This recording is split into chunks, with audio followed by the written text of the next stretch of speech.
Hey everybody, Johan Magnusson here, Big Swede Barbecue, and today we're making an amazing smoked salmon flatbread in the pizza oven on the Daniel Boone from Green Mountain Grills. You want to start by brushing the flatbreads with some garlic infused olive oil.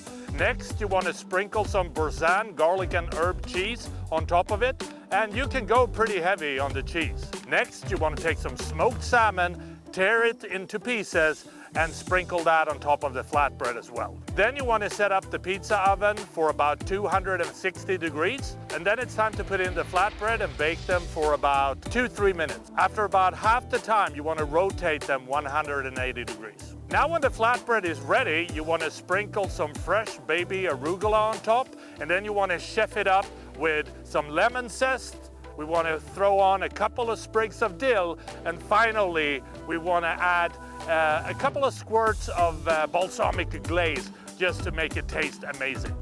And that is how you make a smoked salmon flatbread on the pizza insert for the Daniel Boone Prime Plus from Green Mountain Grills.